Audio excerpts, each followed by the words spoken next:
Okay, Mr. Sarthak, how to do question number 16? So first, for the number of girls to the number of boys, so it will be 52 is to 24. Then we'll reduce, so we'll get 13 is to 6. Okay.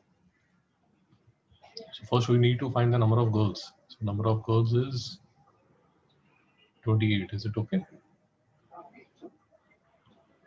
So 28 is to 24. Sarthak, is it okay? So I thought 52 was the number of girls. I have to do it again. अरे भाई ध्यान से पढ़ो. 52 students, 24 are boys and rest are girls. Have you understood? So you need to find the number of girls. The number of girls is 28. Mr. Sarthak, have you understood? And then you need to find the ratio of girls to boys. So this will be, you will cancel 28 by 24.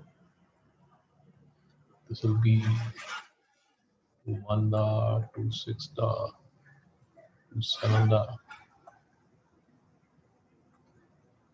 So this will be 7 by 6. Mr. Satya, is it okay? Yes. Okay, Mr. Satya, B part, how to do B part? So what do we have to exactly do in this question? Number of girls to the number of students. So number of girls is 28, number of students is 52. You need to find the ratio. How to find the ratio? Okay, sir. 28 upon 52. So 14 to the 6 the 2 7 the 13 the 7 is to 13. Mr. Sarthak, is it okay? Yes, sir.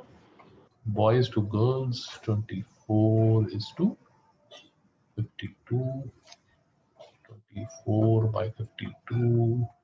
12 the 2 the 6 the 2 6 the 1 the 3 the. So this would be 2 is to 13. Mr. Satya, any doubt? Okay. Mr. Satya, you were able to do question number 15? No, sir, I didn't complete it. So Okay. the link broke in between, so I need to do it again. The first recipe yields 42 cup cakes for 3 cups of flour. And second recipe yields 75 cup cakes for 5 cup of flour. Which recipe gives better yield? So here, for every 1 cup of flour, if you understand, you will be getting 14 cupcakes. Mr. Sarthak, have you understood? Yes, sir. In the second recipe, for 1 cup of flour, you will have 15 cakes. Is it okay? Have you understood? Mr. Satya, have you understood? Yes, sir. So, Mr. Satya, which will be the better recipe? So the second one. The second one is a better recipe. Mr. Sarthak, any doubt?